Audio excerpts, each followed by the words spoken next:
No. Good morning. Good morning. All right, it's another session of the Wisdom Warriors. All right, the elite support group that we do here with the courtesy of Manor Care in their executive dining room, and I want to thank them. And I want to thank all of you that braved the rain this morning. And believe me, I came up out of south of here, and it was arc weather. So Betty, I give you a lot of credit for being here. This month is Alzheimer's and Brain Disease Month. Last night we had on Dr. Mark Brody, who was a little more technical than he needed to be. He does the Disney version of Brain, and last night he was a little more sophisticated, and I hope we didn't lose too much of the audience along the way. But nonetheless, he gave a great presentation, and next week, in plainer speak, we have a couple of the scientists from Scripps. They're going to be calling in and telling us where some of the real research is going. Just as a quick summation, I think that what Brody had to say yesterday was that there are glimmering lights at the end of the tunnel that have to do more with prevention than cure, and that they are reusing some of the drugs that didn't make it for an end cure, like solanezumab, all right, which some of you may or may not have been involved with a loved one that was on it at the time. But what they did do when they went back and did the statistics on some of the subgroups, they found that with mild cognitive impairment of the Alzheimer's type, that it had a statistical significance. So what they're trying to do is now looking at folks that are high-risk dementia patients, meaning it's come down genetically in the family, and most especially mother. There seems to be a predominant a predominant relationship between mothers that had Alzheimer's, and sons and daughters are equally as likely to get it. You know, for a while we thought it was stronger on the female side, but according to Brody, it's pretty well balanced. And that 40% of all of us are born with the genetic predisposition to have dementia of the Alzheimer's type. 40% is a very high. Right, but 40% of us don't get it. All right, but at birth, the genetic pathway that can cause it is in 40% of the population. All right, and so essentially what he said is we're now trying to find them a little bit earlier by looking at the group most likely to have a greater propensity to get it because of maternal Alzheimer's, and see if we can't intervene with some of the drugs that worked on mild to see if it can slow it down, possibly prevent it from happening. The only issue is we wait a long time to get conclusions, unless slowing it down will also reduce the amount of beta amyloid in the brain, or tau in the cerebral spinal fluid. The problem that he mentioned, and I'll just sum it up now, was that just because you have beta amyloid in your brain doesn't mean you have Alzheimer's. It's one of a variety of markers that may or may not be consistent with a diagnosis. And the more they study it, the less they know. But they're doing a lot of research now with that group in Columbia, where all 5,000 members of the family have a unique form of Alzheimer's. But since they know they're going to get it by 25 and be dead by 40, it's a very interesting group to at least try and work out that, yeah, it's a wonderful family to be born into. It's terrible. You have a bar mitzvah, you get married, and you're dead. Yeah, it's terrible. Don't have children. Well, that's, you know, I agree with you. It's a way to stop it in the family. Yeah. Right. But that stops the family. There was an interesting study, and well, first of all, let's get into somebody had, with Robin, without getting into the question that you have, because I don't think that's appropriate for No, I the didn't. table. I thought we had a great session the other Thursday night for Yes, dinner. very Glad nice. everybody Very could nice. be there, except for Marion, but we gave you a takeout bag. Funny, I didn't get it. All right. Somebody Betty ate them. All right. So, how you doing? I know you're going away. Where are you going?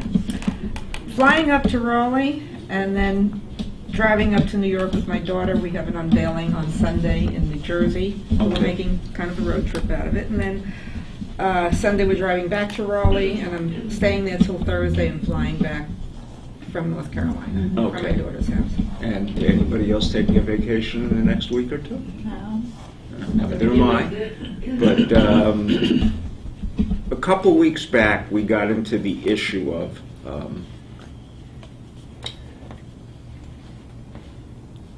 the whole thing about an emotional divorce.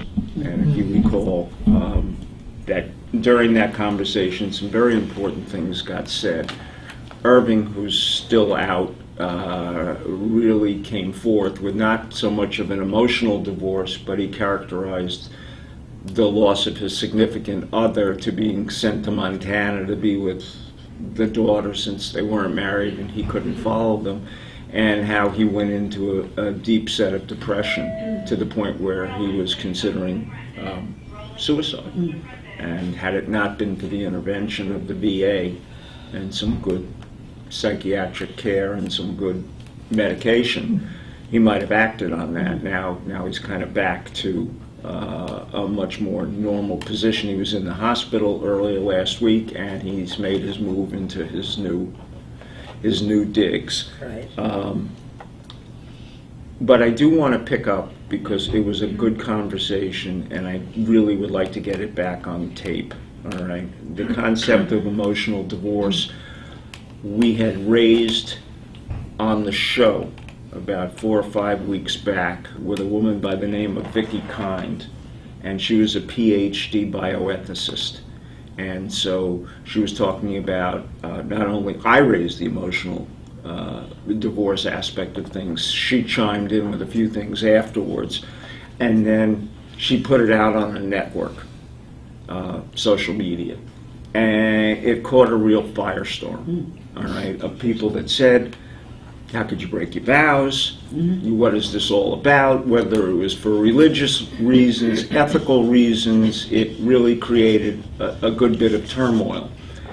And I discussed it, and then we talked about it here. And I think one of the points that we made was that I was couching it in terms of somebody with dementia, where the loss of the individual as a partner, person, etc., didn't preclude you from having some aspect of a social life, even while they may be still here, but they have made the relationship so hollow that your desire to have some company, etc., etc. I wasn't couching it in terms of necessarily sexual, but as I always say, we're all big boys and girls, and at this point in our lives we can do what we want. But it was more to say you have permission to start to fill that hollowness with other people, all right? And however you care to do that. And we came up with the thought that only because we were couching it in dementia, that don't judge me until you've walked in my shoes. This is not the sniffles. This is not an excuse to have an affair.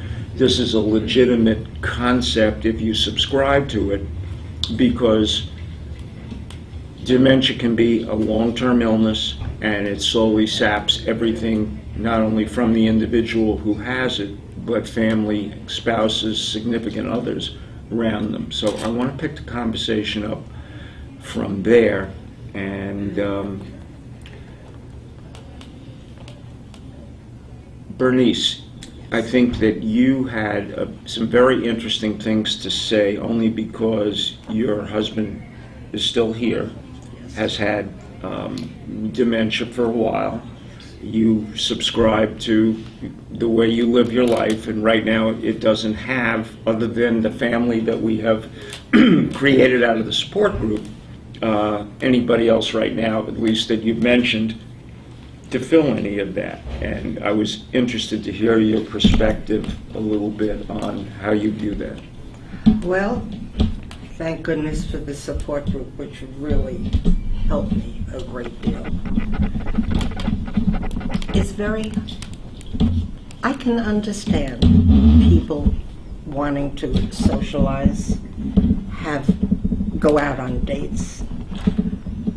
I don't feel that need right now. I am keeping myself busy doing a lot of other things. But I do really miss when I go to see my husband and I show him pictures and I talk to him and tell him what's going on. That blank look is very hard. I have nobody to talk to. I have nobody to answer me.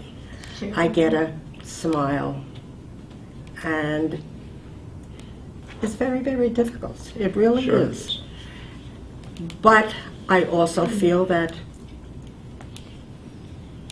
maybe someday I might consider having coffee with somebody or sitting around and talking. I don't see anything wrong in that. I don't feel guilty about doing something like that.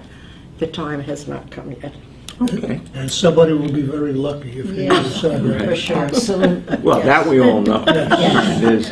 There's But- okay, please. No, but that's how I feel right now. And it's funny, where Jay is right now, they came up with an adorable idea, I think, and that's renewing your wedding vows. Oh, And that's going to be on the 25th of this month. And I dug out my wedding picture, I forgot. and I brought it in, and I said to Jay, we're going to get married again. And I don't know, sometimes, I know he understands certain things. I really feel that way because he will nod and he will smile. And I said, we're going to get married again, and I'm getting you a white shirt and a jacket, and we're going to be all dressed up.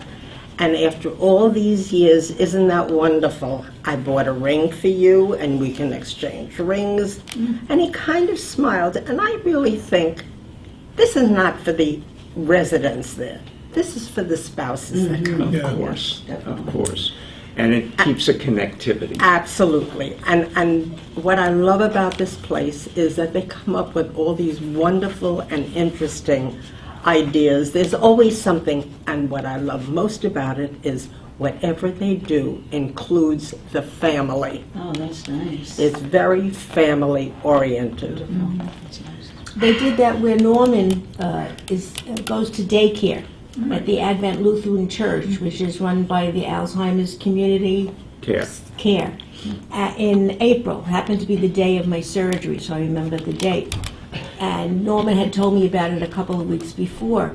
And that was prompted by one of the regulars there who was celebrating, I think, the 75th, is that possible? Sure. 75th anniversary of Wow. a spouse. Wow. And then they opened it up, and they had, from my understanding, a rabbi, a priest, Right. and a reverend. Very nice. Right.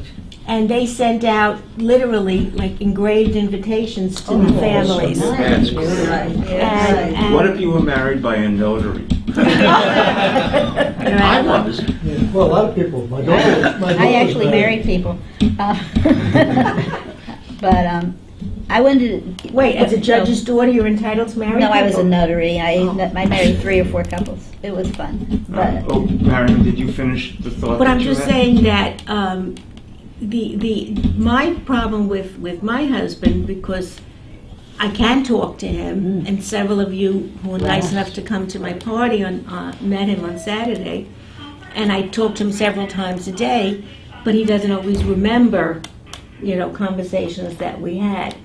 But and he doesn't remember details of our life, and that's frustrating, Well, that kind of harkens back, excuse me, to what Bernice said, is that she can bring the pictures in, but we all know that when we sit down with people that don't have a cognitive issue and say, boy, remember this is 1972 at camp in New Hampshire, and we went up to see the kids, or, you know, whatever the right. circumstances may have been, that I remember my grandmother and my father having a similar conversation that, you know, she was the matriarch, and she didn't have dementia.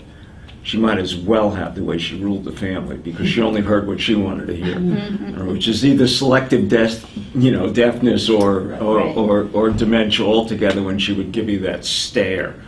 But she was the keeper of the family record, and it went all the way back to the 1840s when our family came into Michigan from Canada. They were persecuted French-Canadian Jews who went to Canada and then came into to Michigan. And we made her detail it all at that time on 8-track tape or whatever it may happen to have been. We had it transcribed. And then we found on the internet a book that was written about my grandmother's family. She and her 3 sisters, and the maiden name or the family name was Blitz, and it was called The Blitz Girls, replete with old pictures and stories about, and she was the youngest of the 3, and they talk about when the baby was born. So when I hooked all that stuff up with what she had left, and before my father passed away, I made him do the same thing. Yeah. All right? So we kind of have, at least on my father's side, somewhat of a continuing record. Nice. My uncle, who is 93 and lives in New York, has a very expansive collection of pictures, which nobody else in the family wants but me. But the problem is, I don't know who the people are. You know, there are pictures of him in 1938 and this and that. And while they're nice to look at, who the heck are they? Are they family? Were they just 2 people that happened to have been walking by when somebody had out their Kodak Brownie camera or whatever it was? And so it's nice to have. And I think one of the great things about the computer era is the ability to take your pictures and scan them in and do a voiceover and have a family PowerPoint. Now that deviated a little bit, but I'm thinking of it in context of being able to remember and have those memories that you shared so that they can be passed on down. I mean, we really lose our history along the way of whence we came because we don't keep it the same way. And so if it isn't an app on the phone, or, you know, a book that you can still open because the pages are still there, it's tough. And so without that history, or without being able to share the history of a relationship once it's reached that point, can be very distressing, or let's say very defining as to the limitations of the relationship. Rob? Okay. First of all, just a quickie, you all know that my husband doesn't speak at all, that he makes noises with his mouth. I'm just giving you an idea of what kind of relationship we have. Bernice is probably the best with him of everybody I know. She is the sweetest and lets him make noises on her. But What a unique talent. yeah, she's so sweet. But I went the other day with my cousin.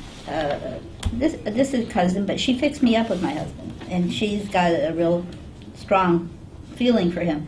So she goes to see him every once in a while, and we met, and we talked to Alan and sat with them and watched him eat dinner or lunch. And anyway, afterwards we were eating lunch ourselves. She asked me, am I up, if she meets somebody that she thinks would be nice for me, would I go out with them? And so I said, yeah, I would try and see what happened. Then she said, well, I should tell him you're married. I said, yeah, I think you have to.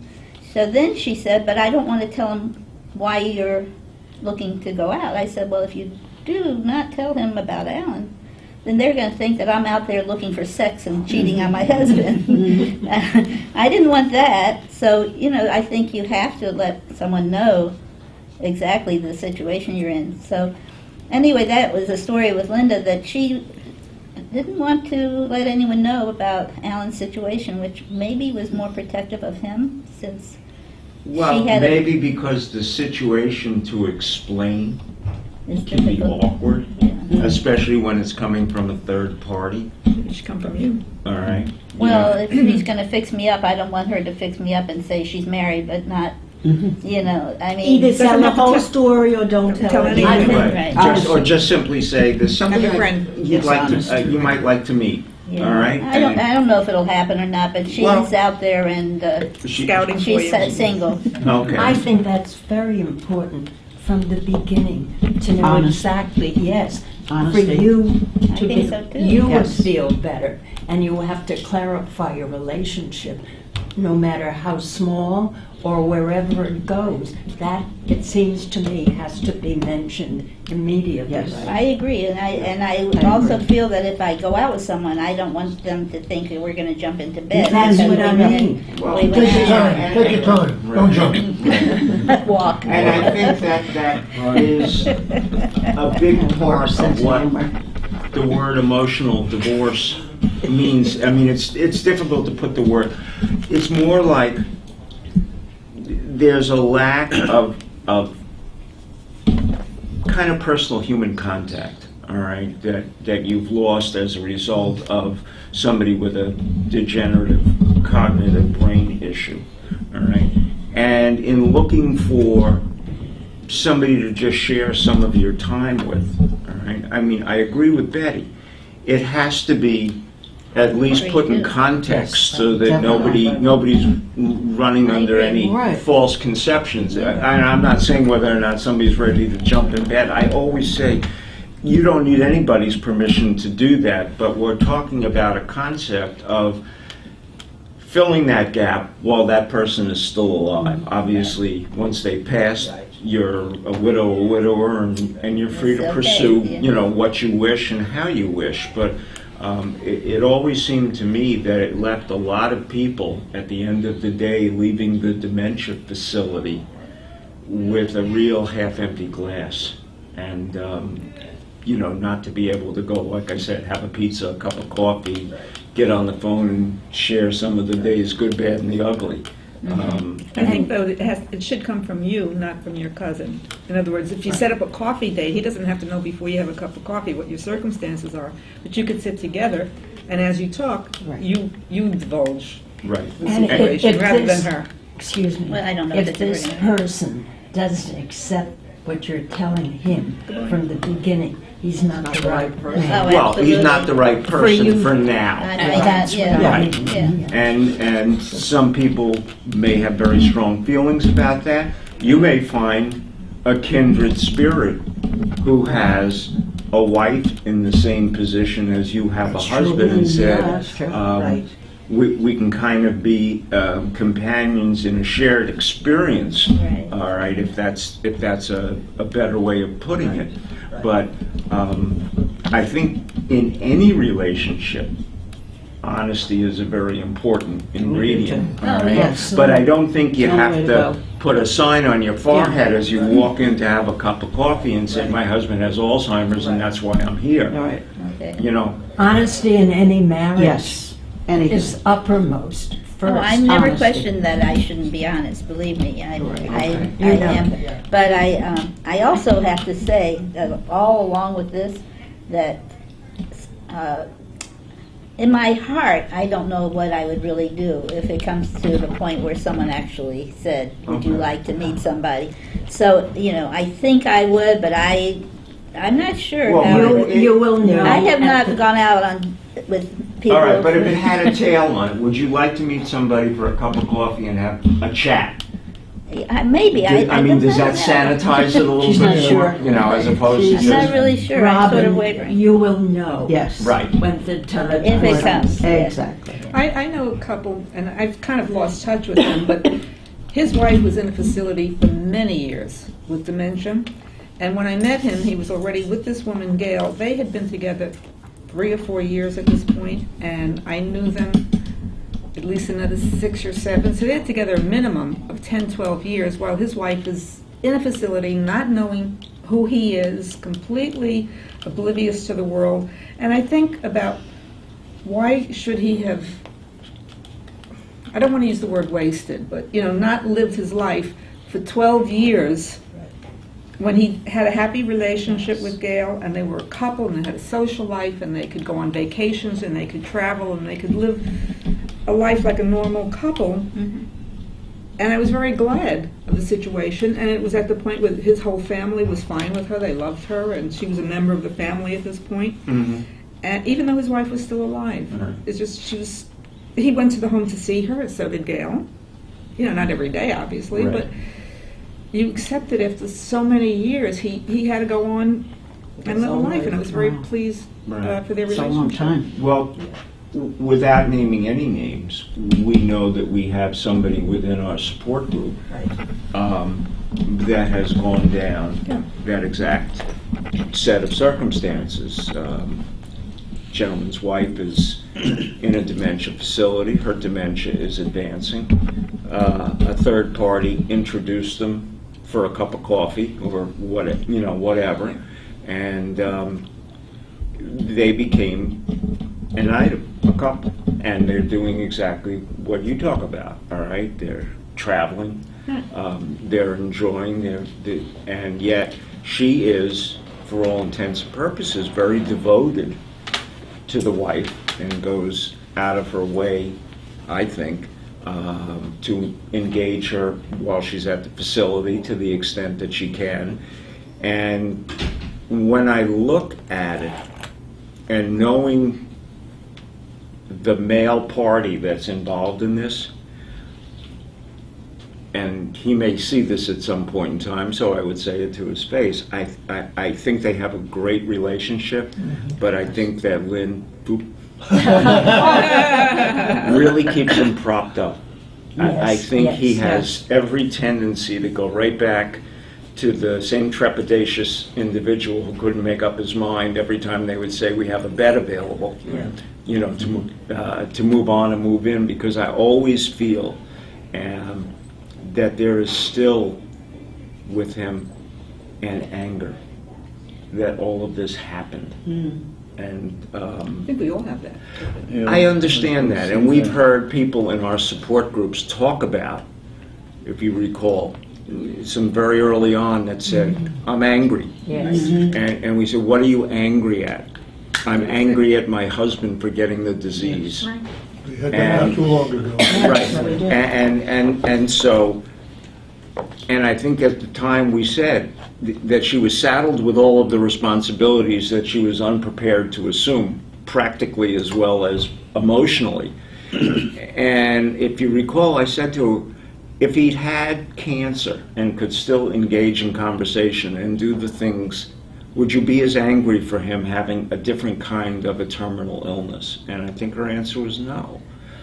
She resented the fact that it came on and left her very unprepared.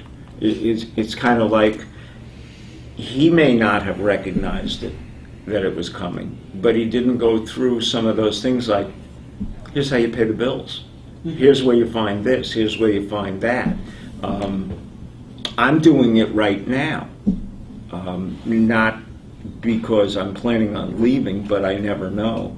But for the purpose of my wife really doesn't understand how the bills get paid, when they get paid, where are things, and so I'm making up a list with the passwords.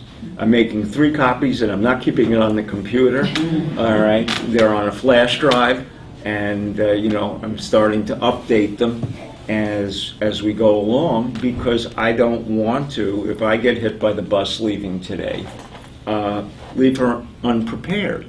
And I don't think it's any different than having a plan. And part of the plan is try not to leave your wife's, husband's, significant other wondering what it was you did all those years in terms of helping to run the family while they did their thing. And you hear it the other way. There was a very interesting study, came out a couple of days ago, and I brought it with me, and they were talking about there's almost an equal number, and I'm switching gears, I'll go back to the other in a moment, but they were talking about husbands as caregivers, because we saw our statistics last night from the show, from last week's show, and we're just about 51-49 women and men. Really? Okay? And so, because the workplace is getting older, retirement age has jumped from 57 to 62.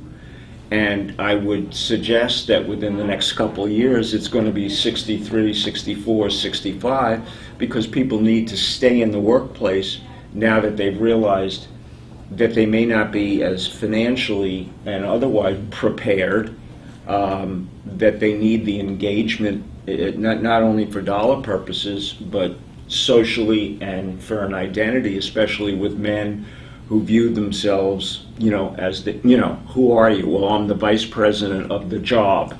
Right. And so that loss of identity, just because you hit a certain age, is starting to get blurred in the workplace.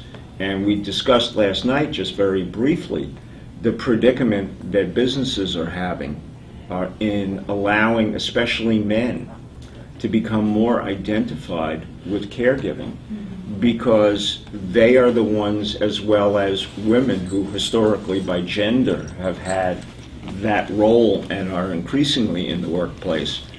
But they used to hit the ceiling because it was pregnancy. Yeah. All right, and well, if I train you, you're going to get pregnant and you're going to go home and have babies. It was okay, but I still have to earn a living the other 39 years of my life after I have 2 kids. And so it was, a very stereotypical response. It said, oh, you're a woman, you'll have babies. All right, oh, you're a caregiver? Well, you can't give us a full day's worth of work. Well, I could if you gave me the right tools to be a caregiver and still work in the workplace. And I was making the point the other day that, let's say you're the general manager of Publix, which is a supermarket here in Florida. Could you telecommute? No, I don't think so. You have a workforce that you have to do. Will flex time, come in a little early, leave a little later, really make a difference? Can you always schedule that doctor appointment, at 9 in the morning or at 4:30 in the afternoon? And I think we've gotten into too many cliches in the workplace about what it is that caregivers can and cannot do, and they have been heavily ostracized for it. Caregivers stay under the radar for fear of losing their jobs, losing promotion, being viewed as a worker that isn't giving 100% of their time. And if you're going to make that assumption, then draw them out and say, hey, we can help.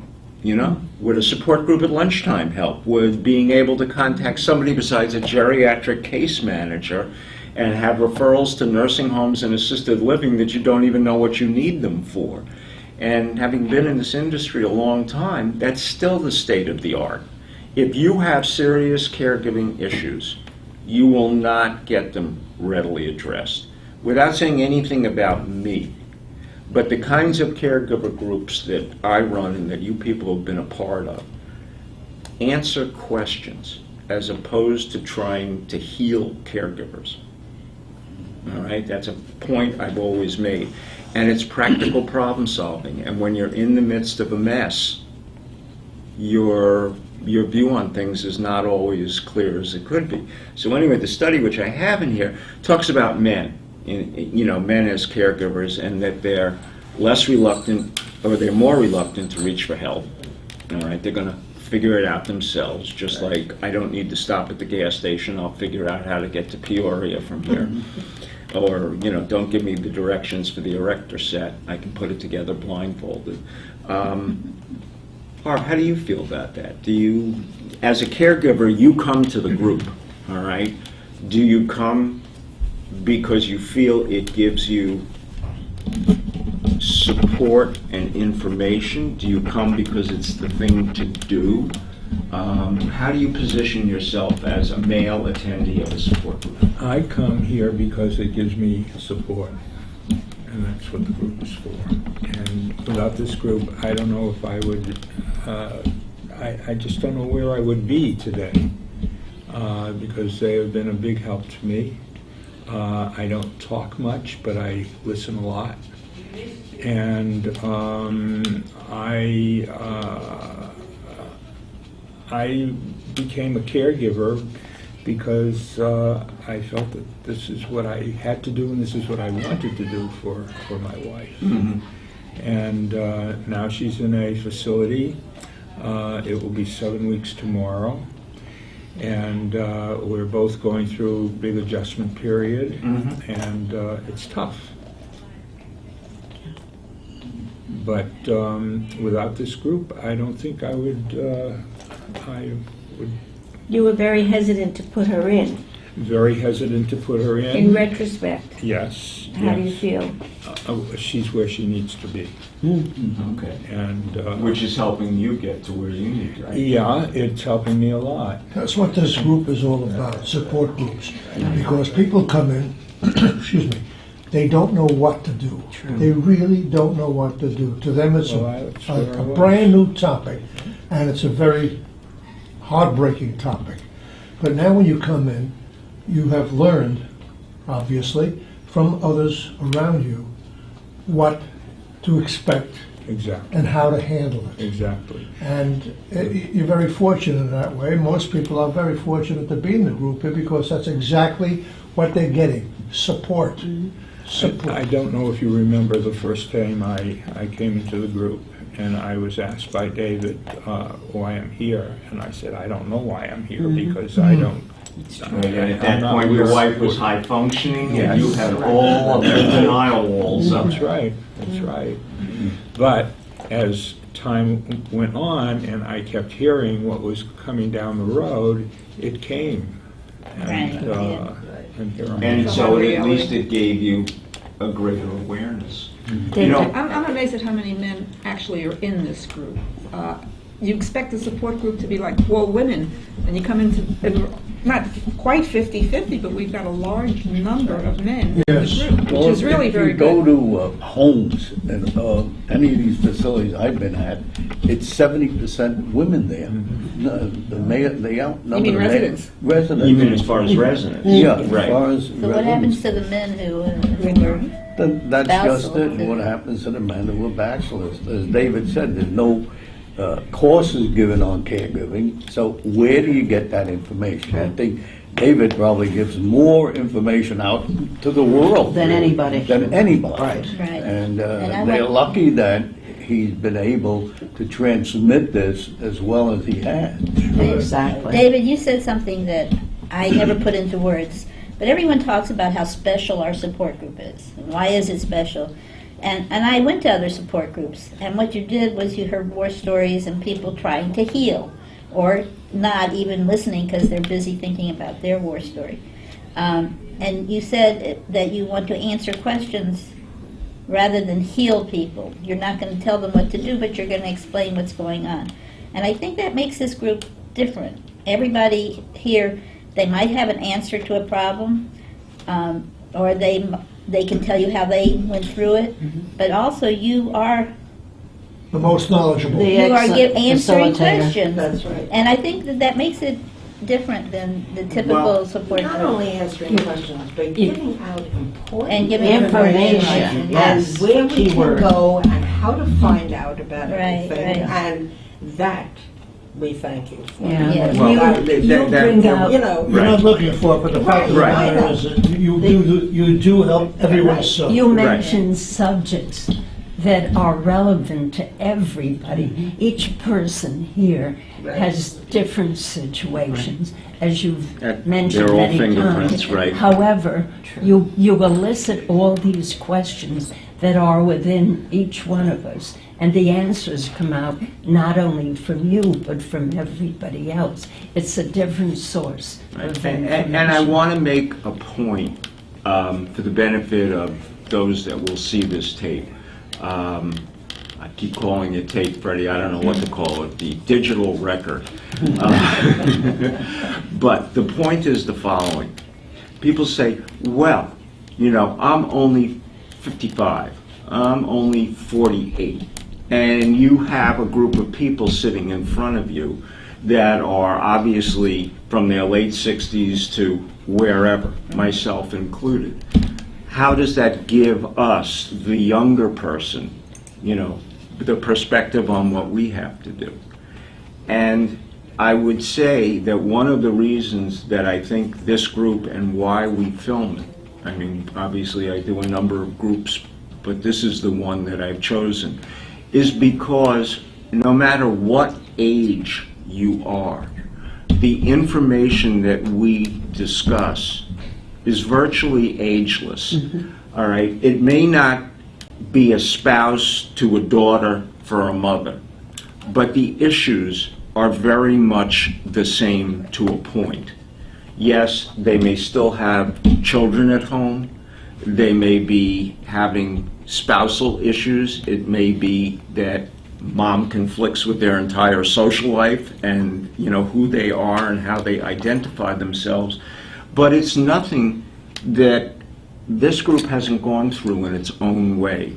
And so when I ask you to tell your stories and to give your perspective, it's because there is so much accumulated knowledge, and caregiving really is, to use the word, agnostic.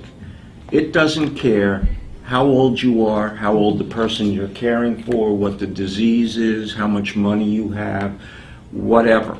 Those are issues that you have to work with as a caregiver in order to be able to have some effective control over yourself and what you want to do for that individual.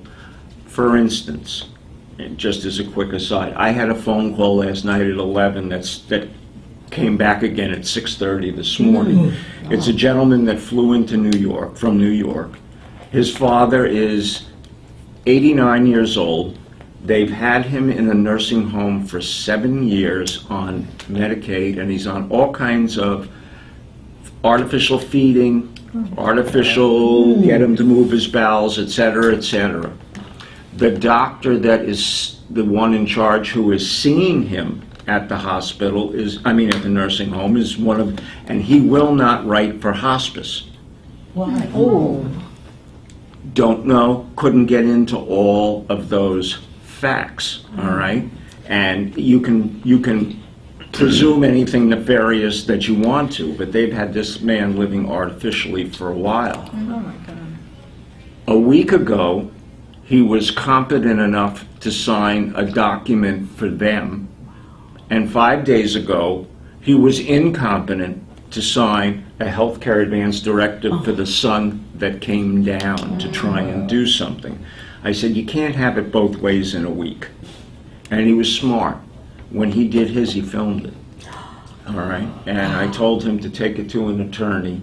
They did have, the paralegal come who had prepared the HCAD, but I wanted an attorney to look at it to see whether he felt the capacity was still there, so that we didn't get in the argument, because the attorney for the nursing home wanted to go and get an emergency temporary guardianship so they could maintain control over him. Oh my God. And so my suggestion to him this morning was, because he would like to move him to a local Miami hospital, bring in hospice, knowing that they will, because the father has clearly expressed, I don't want this anymore. They're not listening to him. In one breath he's competent, and the next breath he isn't. And so what I said to him this morning was, call hospice, and if they don't let hospice in for an evaluation, all right, you let me know. Because if you have to, and they say it's not medically necessary to call 911, you have his HCAT, his Healthcare Advance Directive, call a private ambulance service, take him to the hospital, have hospice evaluate him, and it sounds like from the condition there wouldn't be a doctor in the ER that wouldn't say this person needs to go to hospice, and they happen to have in-house hospice at this facility. But the nursing home has been running so much interference because this is a legacy. This person has been there, artificially kept alive, all right, and collecting from Medicare and Medicaid. I was Every gonna week. say- That's- Right. I was just Yeah. All right, so asking that question. the only reason that I'm saying this is a very smart man. He runs a big company in New York. He went to law school, all right? But he's enmeshed with his father in an emotional scenario mixed in with the politics of the nursing home, the lack of immediate familiarity with hospice, the alternatives that he may have. He's getting lost. Yeah. But thank goodness he can talk to Well, yes, an attorney in New York sent them to me, all Good, right? But I don't say that for any other reason, but you can be as smart as hell, you. Yeah. all right? And you can be the wisest person around. But if it's not your skill set, if you haven't been down this path, if you have not sat, I think that any one of you could go and facilitate a support group, all right? I think that you have heard and listened and been a part of. You may not have every little piece of all of the data, puzzle. but you have enough to steer the ship. And in many, many places, they don't even have that. All right, so I think when I call you my wisdom warriors, I say it very, very realistically because you have learned and participated over an extended period of time. Here's somebody that was just dropped into the pot, within the last 24 hours, and he's trying to figure out against a hostile system what he can do because he sees that his father has said to him, That's awful. I don't want this. Get me out of this situation. And uniquely, they're blocking hospice because hospice, if accepted, would take those tubes out. And we'd be dealing with a 5 or a 7, whatever the count would be, until the man finally, Passes out. with the dignity that he's entitled And to. without the pain, because Yes. those tubes are.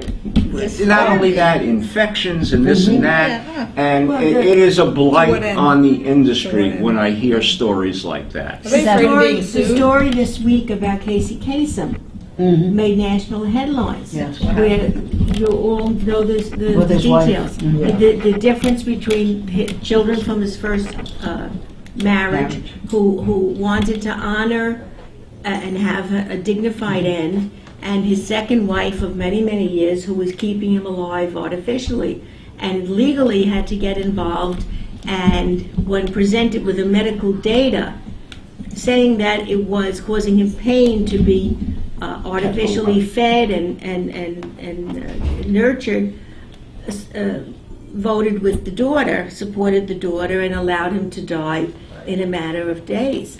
So things are coming to national attention. The second thing I wanted to say, I don't know if anyone saw it, I think it was on CBS This Morning last Sunday, a story about B. Smith, the former model and restaurateur and icon. In New York. Right, Never heard of yeah. it. She was diagnosed with early Alzheimer's at age, I think, 54.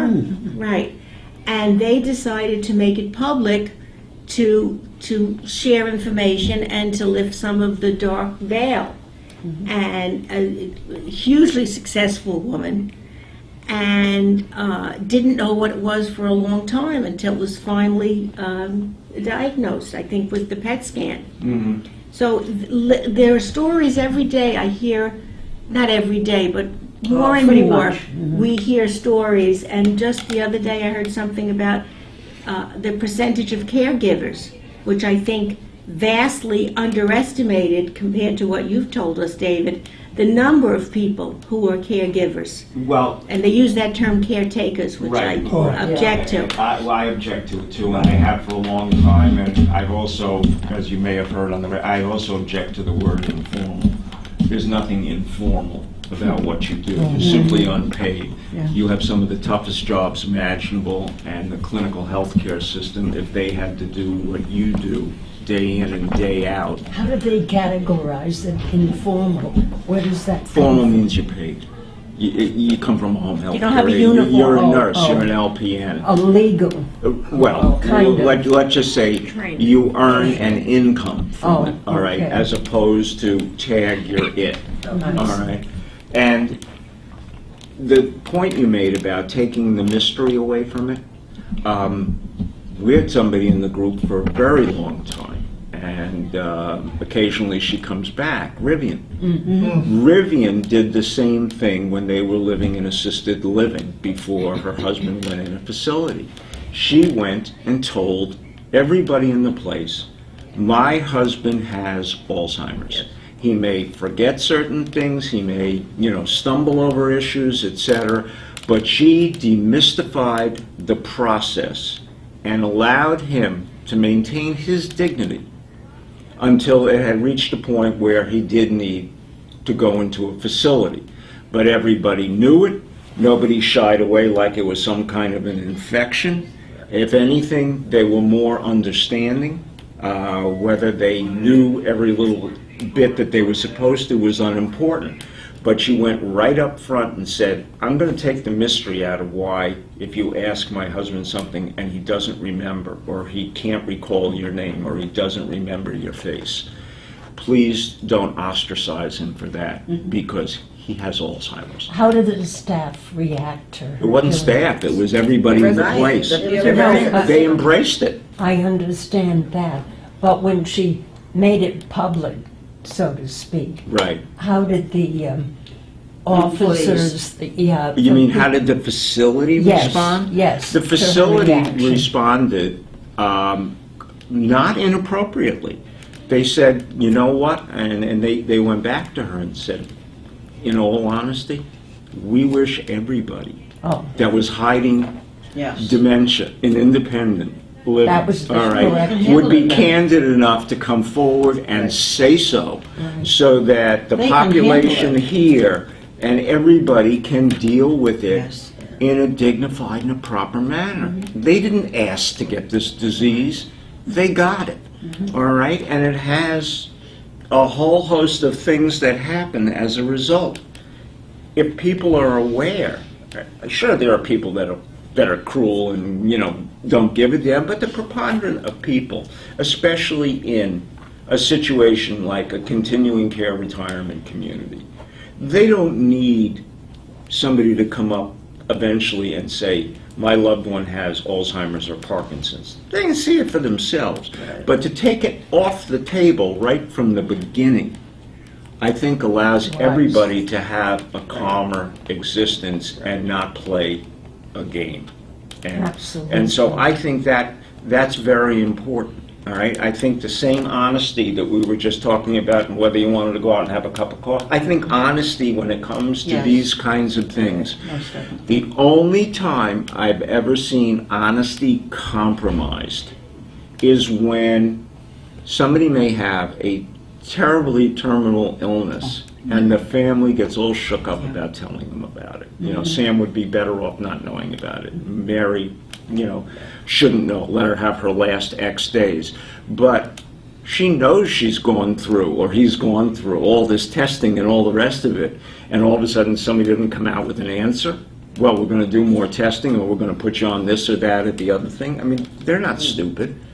I don't think that's as common today as it used to be. Well, I see it happen, and people come to me and they say, should I tell them? No.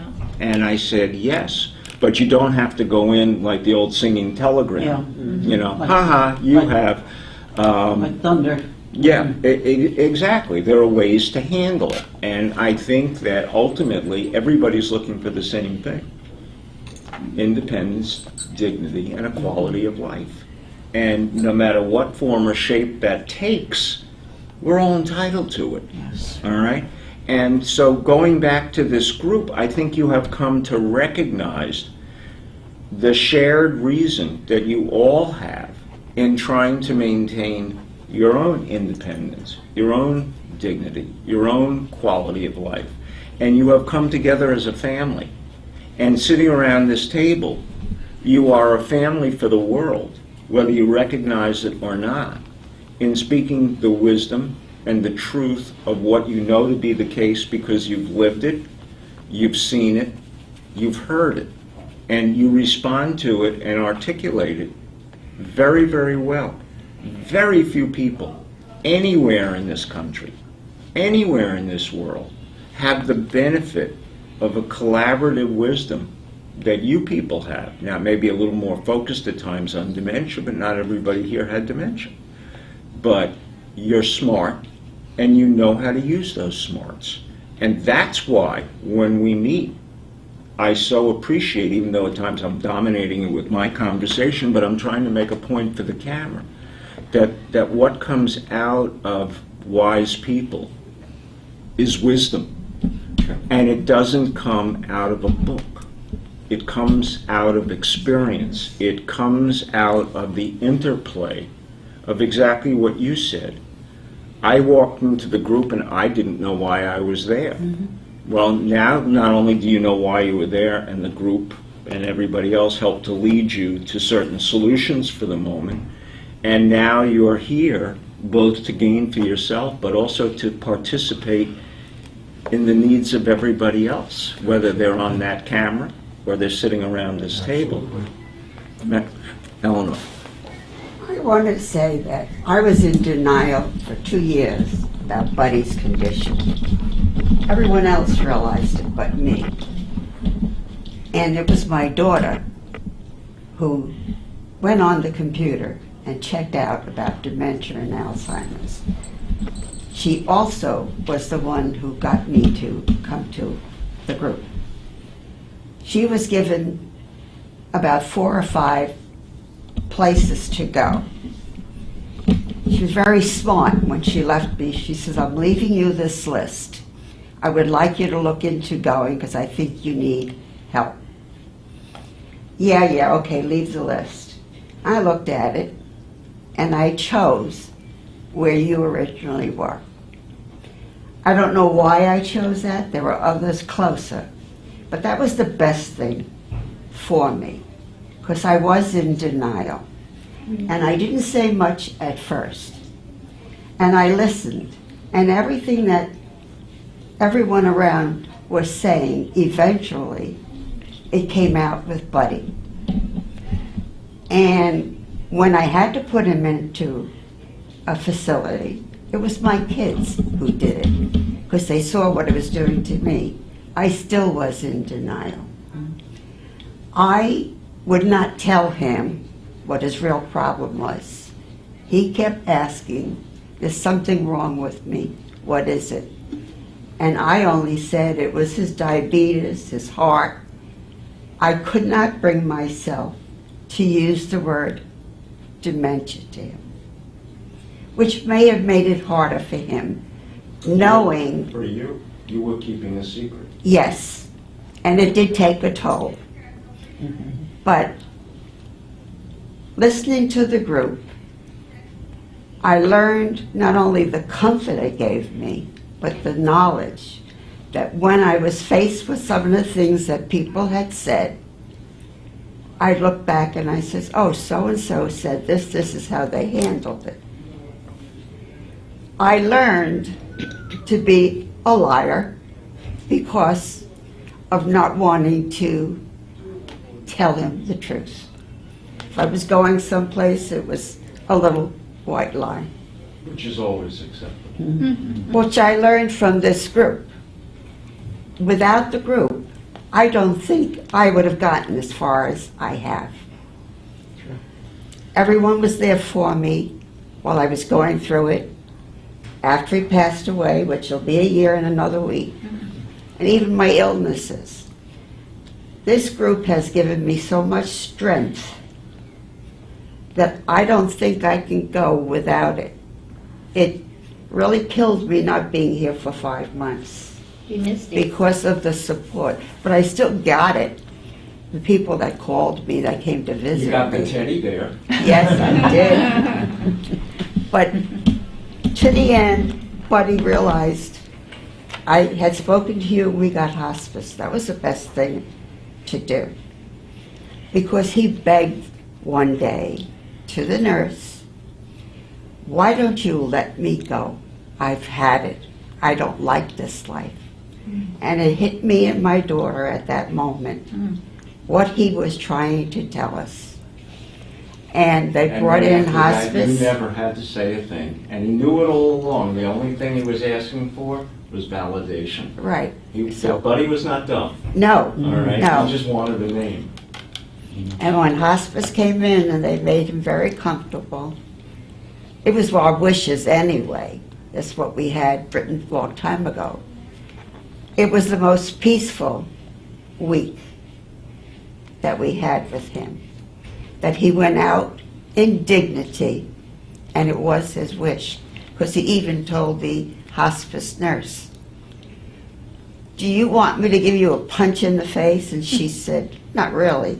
"Well, why don't you understand? I do not want any more medicine. It's not helping me. Just let me go."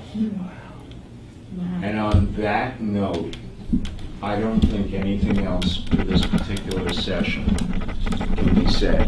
I think that the way you have expressed yourselves today, the information that you have passed around in terms of what a support group means, forget whether I'm the facilitator or not. This is not about me, it's about you. And I truly mean